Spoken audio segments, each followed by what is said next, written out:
ভগবান, তাই তো? সংসারের থেকে বেশি ভগবানকে ভালোবাসেন, ঠিক বলছি তো নাকি? হ্যাঁ কিনা বলুন? সংসার ভালোবাসেন না ভগবানকে, কোনটা? হরি হরি। দেখুন, যদি ভগবানকে ভালোবাসেন, আজকে কীর্তনের পরে আপনারা কিন্তু আর কেউ বাড়ি যাবেন না, যাবেন না তো?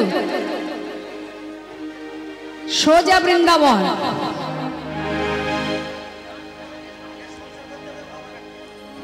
হ্যাঁ, দিক অনেকগুলো আছে বাবা। আপনি সংসারে থেকেও ভগবানকে ডাকতে পারবেন, আবার যদি আপনি সন্ন্যাসী হন তাতেও ভগবানকে ডাকা যায়। অনেক দিক আছে।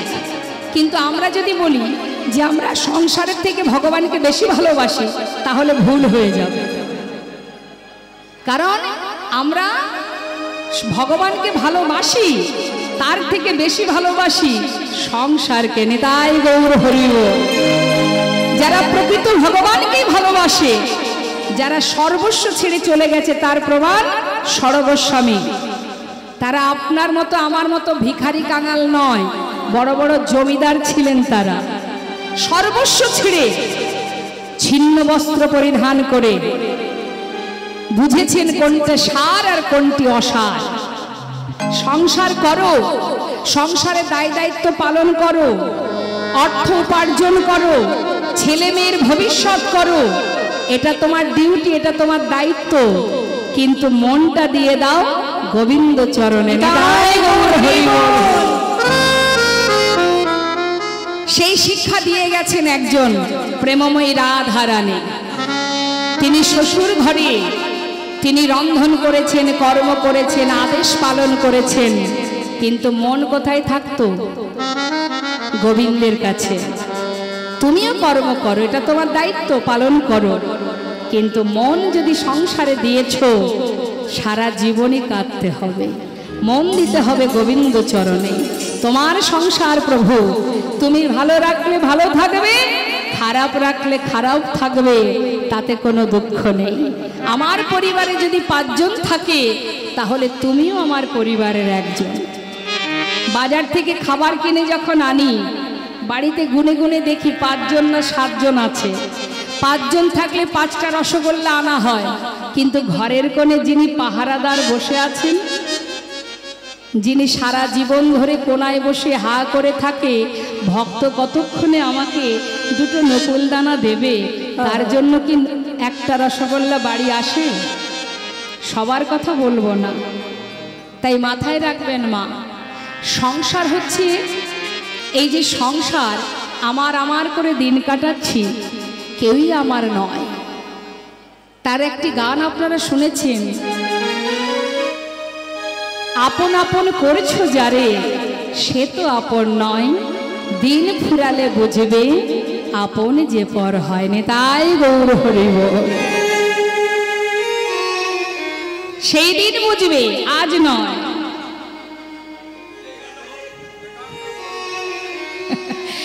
জানেন তো আপনারা?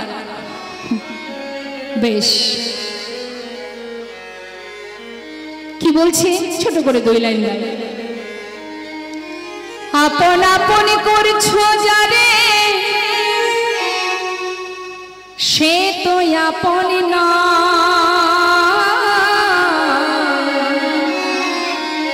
দিন ফুরালে বুঝবে তখন আপন যে পর হয়। আপন আপন করছো যারে, সে তো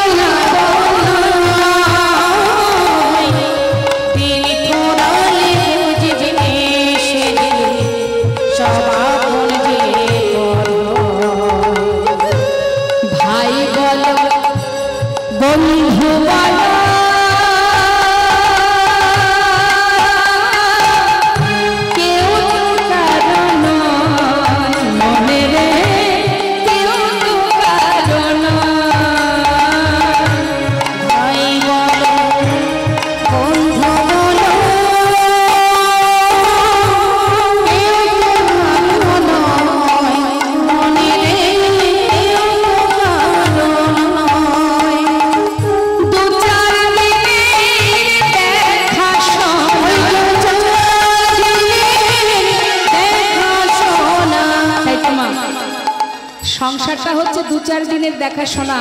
পথে চলতে গেলে যেমন যদি একটানা 5 ঘন্টা চলা হয়, সঙ্গে যে ব্যক্তি থাকে সে অচেনা হোক, 5 ঘন্টা একসাথে চললে তার সঙ্গে একটা বন্ধুত্ব হয়ে যায়। তা আমাদের সংসার জীবনটাও তাই, ঠিক পথের দেখা বন্ধুর মতো। কি বলছি? ওরে 2-4 দিনে দেখাশোনা, 2-4 দিনে দেখাশোনা, পথের পরিচয় কেউ তো কারণ মনে রে, কেউ তো কারণ।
জগতে সবই যদি আমার না হবে তাহলে আমার কে? কে আমার? একটা সুন্দর দৃষ্টান্ত দিই। হরে কৃষ্ণ। ছোট্ট একটি শিশুর সামনে বাবা যদি আপনি অনেক টাকা আর একটা সুন্দর খেলনা রাখেন, বাচ্চা কোনটা আশ্রয় করবে? খেলনা আশ্রয় করবে। কারণ সেই কৈশোর বয়সে তার স্বভাব ওই খেলনা নিয়ে খেলা করা, তাই তার ছুটে যাবে সে আগে খেলনাতে। তাহলে সেই বয়সে কি আশ্রয় করলো মা? খেলনা। কিন্তু এই আশ্রয়টা কিন্তু সারা জীবন থাকবে না। আবার যখন আরেকটু বড় হবে তখন তার আশ্রয় কি হবে? বিদ্যা, লেখাপড়া, তাই তো? হ্যাঁ। যাই হোক, এবার সে যখন আরো বড় হবে আবার আশ্রয় বদলাবে। আমরা একটা মানুষ সারা জীবনে বারবার বদলে যায় পরিস্থিতির কারণে, সময়ের সাথে সাথে মানুষ বদলায়। তাহলে যখন সে আরো বড় হয় বাবা, তখন তার আশ্রয় কি হয়? টাকা। কোথায় গেলে টাকা পাবো? দেশে হোক বিদেশে হোক, বিবাহ হবে, ছেলে মেয়ে হবে, টাকার পিছনে ছুটবে। তাহলে এক জীবনে কবার বদলালো আশ্রয়? প্রথমে আশ্রয় করেছিল খেলনা, তারপরে আশ্রয় করলো বিদ্যা, তারপরে আশ্রয় করলো টাকা। তখন কিন্তু আর খেলনা নিয়ে বসে থাকবে না, কোথায় গেলে টাকা পাবো। এবার এই টাকা সারা জীবন কিন্তু ছুটবে না টাকার পিছনে। যখন বৃদ্ধ হবে মা, যখন বৃদ্ধ হবে চলবার শক্তি থাকবে না, ঘরের এক কোণে যখন তার দিন কাটবে, তখন যদি কোনো ব্যক্তি গিয়ে বলে যে তোমার তো আর বেশি সময় নেই, জীবনে অনেক স্বপ্ন তোমার পূর্ণ হয়নি, 5 লাখ টাকা দিচ্ছি, এই টাকাগুলো নিয়ে তোমার যে কটা দিন আর আছো তুমি, জীবনে যে স্বপ্ন অপূর্ণ হয়ে আছে সেগুলো পূর্ণ করে নাও। আর একটা শর্ত, যে কটা দিন তুমি এই টাকাগুলো নিয়ে তোমার মনোবাঞ্ছা পূর্ণ করবে, যে কটা দিন ধরাতে বাজবে, পরিবারের কাছে থাকতে পারবে না। শেষ জীবনে মা বাবা কি চাইবে? আমার টাকার দরকার নেই, যে কটা দিন বাঁচবো আমি যেন আমার ছেলে মেয়ে আত্মীয় পরিজনের কাছে থাকতে পারি, তাই তো মা? তাহলে এক জীবনে আমরা কবার বদলাচ্ছি? পরিস্থিতির সাথে সাথে, সময়ের সাথে সাথে আমরা বদলে যাই, আমরা বদলাই। কিন্তু বাবা একজন বদলায় না, যাকে আশ্রয় করলে আর আশ্রয় না করলেও যে জন্ম থেকে মৃত্যু পর্যন্ত তোমার কাছে আছে। সুখেও আছে, দুঃখেও আছে, তোমার ভালোতে যেমন আছে তোমার মন্দতেও সে আছে। সে কখনো তোমায় ছেড়ে কোথাও যাবে না। এই জীবনে তুমি যাকে আশ্রয় করো না কেন, সে যদি তোমায় ছেড়ে চলেও যায় সেজন যাবে না।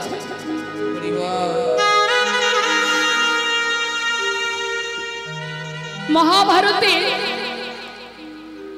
ভগবান কৃষ্ণকে যখন মাতা গান্ধারী অভিশাপ দিয়েছিলেন, তখন ভগবান কৃষ্ণ বলেছিলেন তোমরা শান্ত হও, মাকে বলতে দাও। কুরুক্ষেত্রের জয়ের আনন্দ যেমন পেয়েছি আমি, তেমন পরাজয়ের যন্ত্রণাও আমি পেয়েছি। সকল মায়ের আশীর্বাদ যেমন পেয়েছি, তেমন সকল মায়ের অভিশাপ আমি গ্রহণ করতে চাই। তোমরা মাকে বাধা দিও না, তিনি যেটা বলছেন বলতে দাও।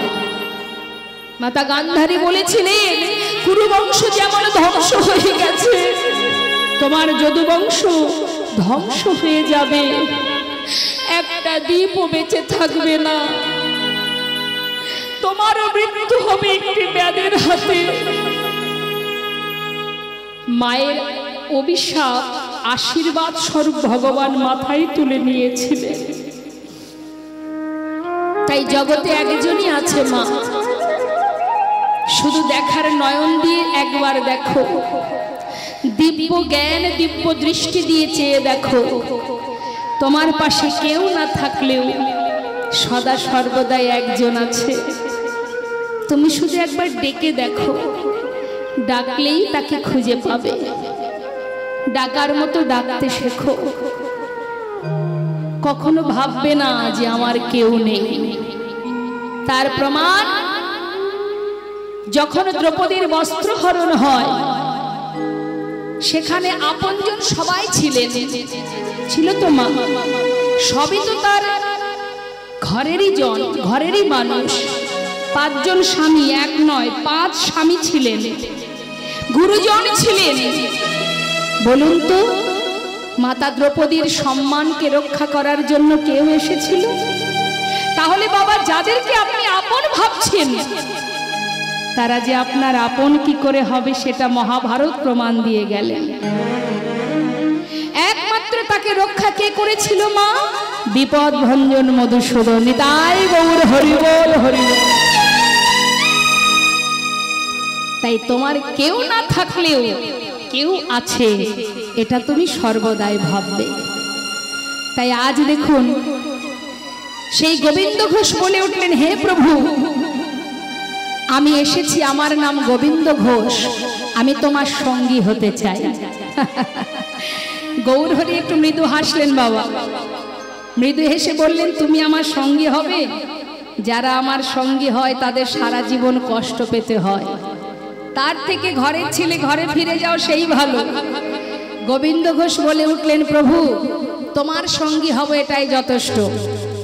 আর কষ্ট আসুক আর সুখ আসুক, আমার কোনো দেখার দরকার নেই। ভক্ত, কঠিন ভক্ত, সে প্রতিজ্ঞা করলো, যেমনই আসুক আমার জীবনে, দুঃখ হোক সুখ হোক যাই হোক, আমি তোমার সঙ্গী, ব্যাস, আর কিছু জানতে চাই না। বলো প্রভু, তুমি কি আমাকে তোমার সঙ্গী করে নেবে? বেশ, আজ থেকে তুমি আমার সঙ্গী। শোনো গোবিন্দ, আজই আমরা নীলাচল ছেড়ে কয়েকদিনের জন্য তীর্থে যাব, তুমি কি যাবে? হ্যাঁ প্রভু। তাহলে চলো। এখন ভক্তগণকে সাথে করে নিয়ে প্রভু আমার নীলাচল ছেড়ে চললেন তীর্থ ভ্রমণে। হরি বল, হরি বল। তো যাচ্ছে মা, গৌর হরি বলছে, ভক্ত, নীলাচল থেকে যাত্রা করেছি, নানা তীর্থ ঘুরবো, মুখে কৃষ্ণ নাম করো। ভক্তগণ বলে উঠলেন, আমরা কৃষ্ণ নাম করব না। সে কি? আপনারা যখন তীর্থে যান মুখে কি করেন? ভগবানের নাম করেন তো, হ্যাঁ? কিন্তু ভক্তগণ বললেন, প্রভু আমরা কৃষ্ণ নাম গাইব না। সে কি? তাহলে কি করবে? কৃষ্ণ নাম গাইতে হয় তুমি গাও, আমরা গাইব আমাদের ভগবানের নাম। অর্থাৎ আমাদের ভগবানকে মা, কলির ভগবান গৌর হরি। ভক্তগণ বলে উঠলেন, অ প্রভু কৃষ্ণ নাম তুমি করো, আমরা গাইব সবাই মিলে তোমার গুণগান। এখন গৌর হরি আগে আগে যাচ্ছে, পিছনে যাচ্ছে ভক্তগণ, তা আমরা সবাই মিলে গাইব একবার। তুলুন দেখি হাত, তুলুন, কই দেখি কার কার হাত আছে দেখি। গৌর হরি বল বল, গৌর হরি বল, গৌর হরি বল বল, গৌর হরি বল, গৌর হরি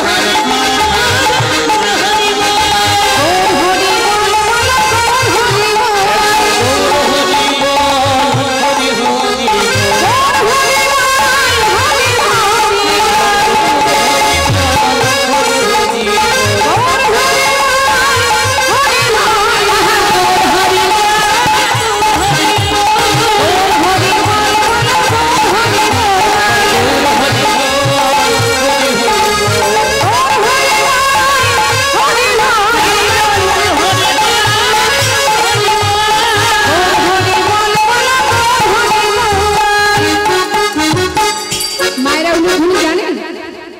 জানেন উলুধ্বনি? শোনান তো দেখি।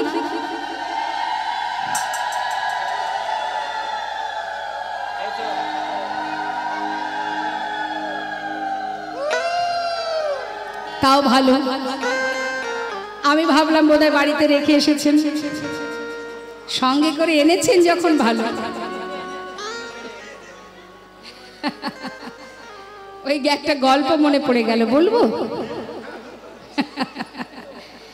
সত্যনারায়ণের পূজা হয় যখন, বা লক্ষ্মী পূজা হয়, ঘরে ঘরে হয়তো বাবা ঠাকুর মশাইদের সেদিন একটু চাপ থাকে খুব। এখন শাশুড়ি মা সব কিছু গুছিয়ে রেখেছেন, আর একটু শহরী বৌমা, সে যাই হোক বাড়ির বৌমা, এখন সব কিছু শাশুড়িরই দায়িত্ব গুছিয়ে রাখা। এখন ঠাকুর মশাইকে আসতে দেরি দেখে শাশুড়ি মা বলছেন, মা তুমি একটু বসো, ঠাকুর মশাই আসলে বসতে বলো, আমি একটু স্নান করতে গেলাম। বেশ, এখন যেই না শাশুড়ি স্নানে গেছে, সেই সময় ঠাকুর মশাই এসে হাজির। কি যে মা জননী, তোমার মা কোথায়? ঠাকুর মশাই একটু বসুন, মা এক্ষুনি আসবে। বসলে হবে, পাঁচবাড়ি যেতে হবে, আমার তো বসার সময় নেই। তুমি এক কাজ করো, সবই তো গোছানো আছে, আমি পূজায় বসি, তুমি একটু হাতে হাতে আমাকে সবকিছু একটু এগিয়ে দাও। বেশ তাই হবে। ঠাকুর মশাই বসে গেছে পূজায়, একে একে এবার চাইছে মা ঘন্টা দাও, প্রদীপ দাও, শঙ্খ দাও, যা যা চাইছে সবই দিচ্ছে। এবার পূজায় বসে আরতি শুরু করে দিয়েছে। মা উলুধ্বনি দাও, যেই বলেছে উলুধ্বনি দাও, বলছে ঠাকুর মশাই আপনি বসুন, আমি দেখছি কোথায় আছে। চারিদিকে খোঁজা শুরু করে দিয়েছে মা, ঘরের মধ্যে গিয়ে, আলমারির মধ্যে, খাটের তলায়, এদিক ওদিক সেদিক কোণে, উলুধ্বনি কোথাও পাওয়া যাচ্ছে না। মনে মনে রাগ হচ্ছে যে মা সব কিছু এক জায়গায় রেখেছে, উলুধ্বনিটা কেন অন্য কোথাও রেখেছে? এক জায়গায় রাখতে পারতো, কোথায় যে রাখলো? ঘরের মধ্যে খুঁজছে। এমন সময় শাশুড়ি মা ঘরে ঢুকে দেখছে বৌমা পাগলের মতো ঘুরছে। কি হয়েছে মা? বলছে, মা আপনি সব কিছু এক জায়গায় রেখেছেন, উলুধ্বনিটা আপনি কোথায় রেখেছেন? শাশুড়ি মাথায় হাত, কি সর্বনাশ, কি বিপদ, কি বিপদ। আগে থেকে যদি না জানা থাকে, সময় মতো কি পাওয়া যায়? হ্যাঁ, আরে বাবা, উলুধ্বনি তার আলাদা কোনো বস্তু নয়, সে তো যার যার বদনে থাকে। তাই গৌর হরি বল। তা আমি ভাবলাম বোধহয় সেই রকমই বোধহয় আপনারাও বাড়ি রেখে এসেছিলেন, কাছে করে এনেছেন, তাহলে জানা আছে উলুধ্বনি। হ্যাঁ, নিতাই গৌর হরি বল, হরি বল। উলুধ্বনি করলে রাধা গোবিন্দের যুগল ধ্বনি হয়ে যায়। কারণ এই যে উ আর লু দুটো অক্ষর, এর মধ্যে কারা থাকে জানেন? শুনে নিন, শাস্ত্র কি বলছে? উতে আছে রাধা রানী, উতে আছে রাধা রানী, মুতে নীল কান্তমণি, উতে আছে রাধা রানী, মুতে নীল কান্তমণি, উতে আছে রাধা রানী, মুতে নীল কান্তমণি, সবাই করো যুগল ধ্বনি। হরি বল, হরি বল, সবাই করো যুগল ধ্বনি। মুতে নীল কান্তমণি, উতে আছে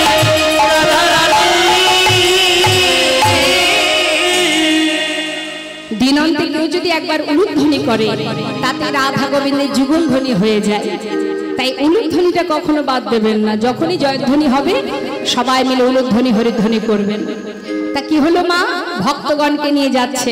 এখন যেতে যেতে হলো কি, ভক্ত পিছনে, গৌরহরি অনেক দূর এগিয়ে গেছে।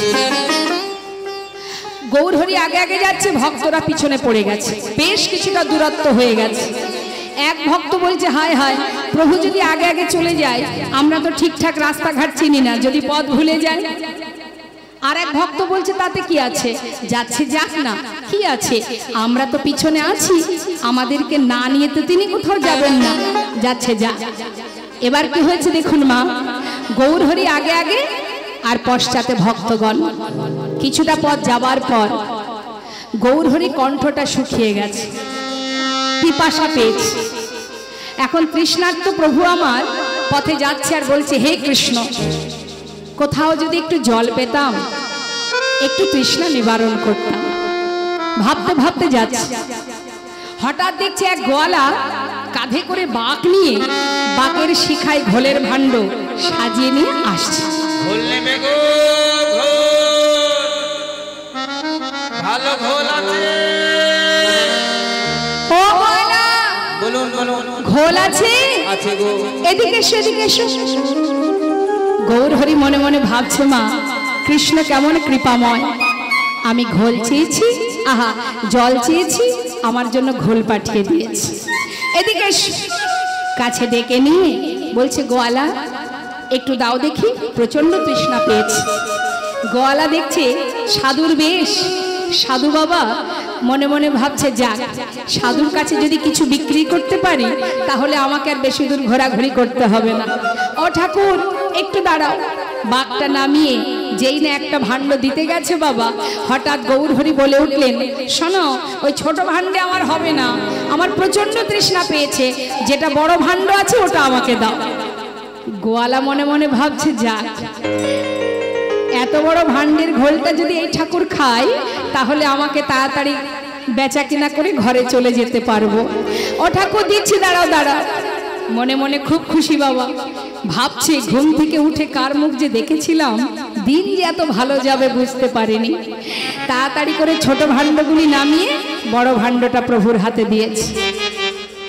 প্রভু সেই এক ভাণ্ড ঘোল পুরোটা সেবা করে খালি ভাণ্ডটা দিয়ে বলছে, গোয়ালা না ধরো, কৃষ্ণ কৃপাময়, তোমায় যেন কৃপা করে। গোয়ালা ভাবছে ঠাকুর দামটা বের করুক, আমি ততক্ষণে ভাণ্ডগুলি গুছিয়ে নিই। সে মনের সুখে ভাণ্ড গোছাচ্ছে।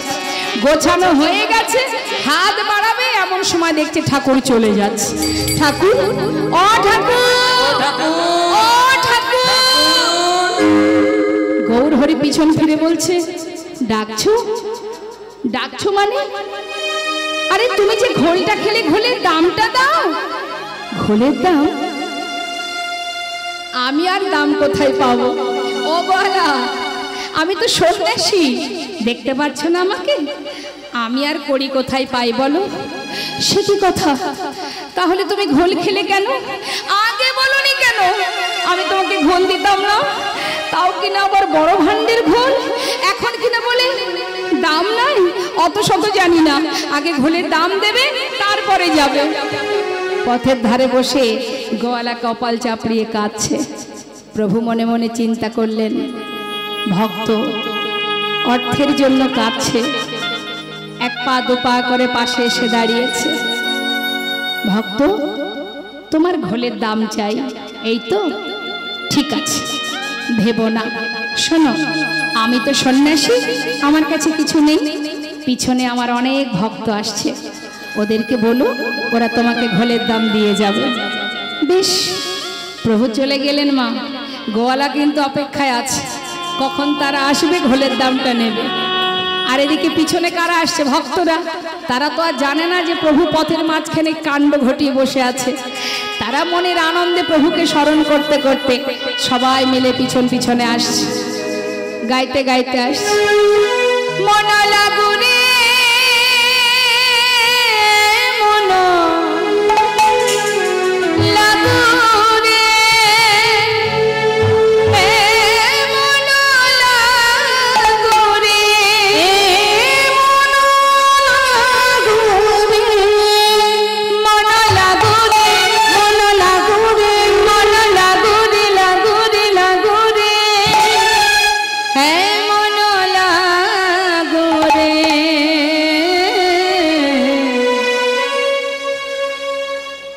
তোহারি চরণে মন লাগো রে, তোমারি চরণে মন লাগো রে, তোমারি চরণে মন লাগো রে, মন লাগো রে,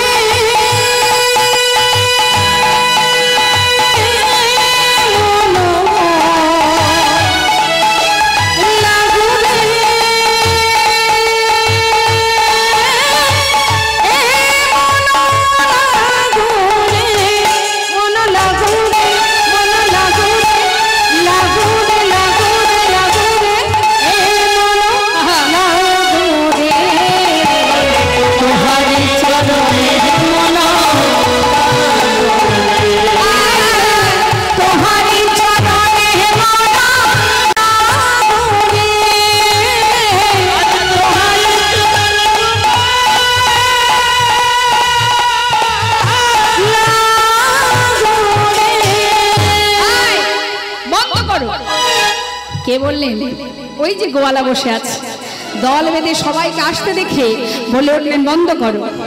ভক্তগণ সবাই থমকে দাঁড়িয়েছে, কি ব্যাপার, কি চাই তোমার? দেখো অনেকক্ষণ দাঁড়িয়ে আছি, ঘোলের দামটা দাও তো দেখি আমি যাই। ঘোলের দাম? তোমার ঘোল তো আমরা কেউ খাইনি। খাইনি মানে তোমাদের সঙ্গের সঙ্গী ঘোল খেয়ে বলে কিনা দাম নাই। দেখি দাও তো বাপু, আমি তাড়াতাড়ি যাই। আরে বাবা, কে খেয়েছে তোমার ঘোল? আগে বলো কে খেয়েছে। গোয়ালা বলছে আমি তাকে চিনি না। চেনো না? কে? এই ঘোল খেয়েছো? এই খেয়েছো? এই ঘোল খেয়েছো? ওমা আপনারা ঘোল খেয়েছেন নাকি? খেয়েছেন ঘোল? খেয়েছেন? বলছে হ্যাঁ খেয়েছি। খেয়েছেন তো দাম দেননি কেন?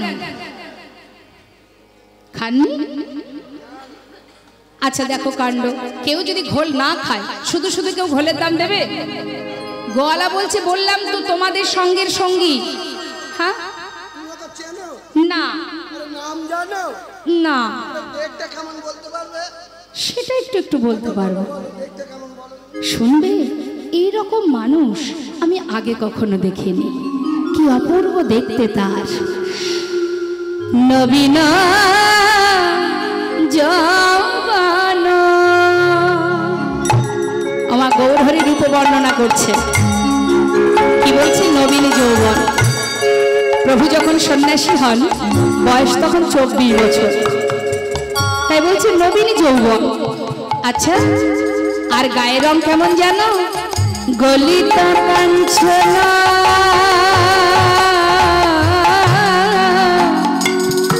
আচ্ছা, আর পরনে কি আছে?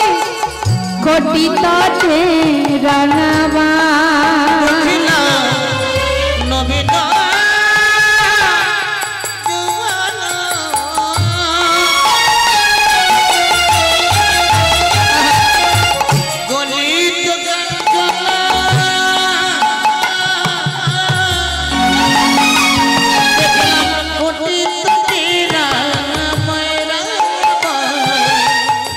সে যে কি অপরূপ রূপ মাধুরী,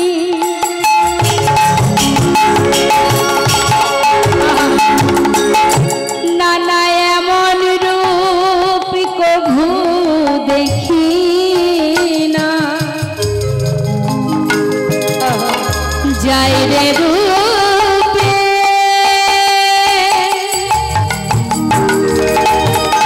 যাই রে রূপে,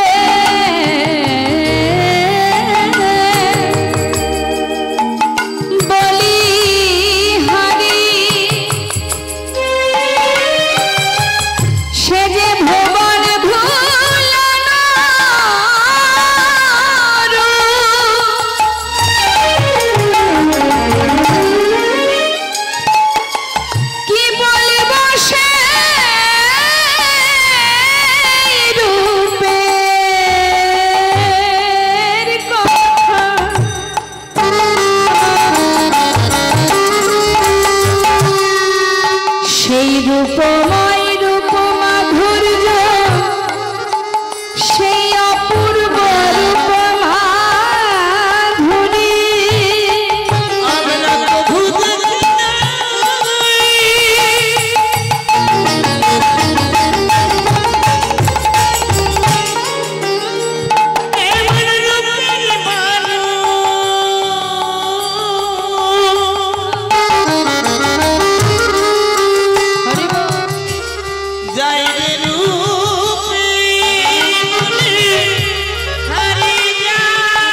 সোনা কাঁচা সোনা দেখে মনে হলো সোনা, দেখে মনে হলো জানো কাঁচা সোনা। দেখে কি মনে হলো? কাঁচা সোনা। ভক্তগণ বলে উঠলেন, আরে দাঁড়াও দাঁড়াও দাঁড়াও, আর বলতে হবে না, তোমার বর্ণনা শুনে বুঝে নিয়েছি তুমি আমাদের গৌর হরির কথা বলছো। সে তোমার কাছে ঘোল খেয়েছে, ঘোলের দাম দেয়নি, এই তো কথা। বলি ও গোয়ালা, সে যেমন দাম দিতে পারেনি, আমরা তো তারই সঙ্গী, আমরা করি কোথায় পাবো? হায় হায় হায়, ঠাকুর মিথ্যা কথা বলে গেল। এরাও দাম দিল না, সেও দিল না, এত বড় ক্ষতি করে গেল। কোনোদিন কি ভালো হবে তার? যে আমার এত বড় ক্ষতি করলো, তার ভালো কোনোদিন হবে? কখনো ভালো হবে না। একা একা বকছে বাবা, আর কাঁদছে, আর নিজের মতো ভাণ্ড গোছাচ্ছে, আর মনের সান্ত্বনা দিচ্ছে, যা হলো তা হলো। সব দিন যে সমান লাভ হবে এমন তো কথা নয়। যা ঠাকুর খেয়েছে কি আর করা যাবে, আজ না হয় একটু লসই হলো। মনকে সান্ত্বনা দিয়ে মনে মনে রাগ হচ্ছে, আজ আর বিকি কিনি করবই না। ভাণ্ডটা গুছিয়ে নিয়ে যেই না বাঘটা কাঁধে তুলতে যাবে মা, হঠাৎ দেখছে বেজায় ভারী। এত ভারী কেন? সবচেয়ে বড় ভাণ্ডের ঘোল খেয়েছে ঠাকুর, আমার বাপ তো হালকা হয়ে যাবে। কি ব্যাপার দেখি তো, যেই না ভাণ্ডগুলি নামিয়েছে, ছোট ভাণ্ডগুলি বড় ভাণ্ডটি যেটার ঘোল প্রভু সেবা করেছে, সেই ভাণ্ডের দিকে লক্ষ্য দিয়ে দেখছে কানায় কানায় পরিপূর্ণ স্বর্ণ মুদ্রা। বাঘ ফেলে রেখে ছুটতে ছুটতে যাচ্ছে গৌর হরি।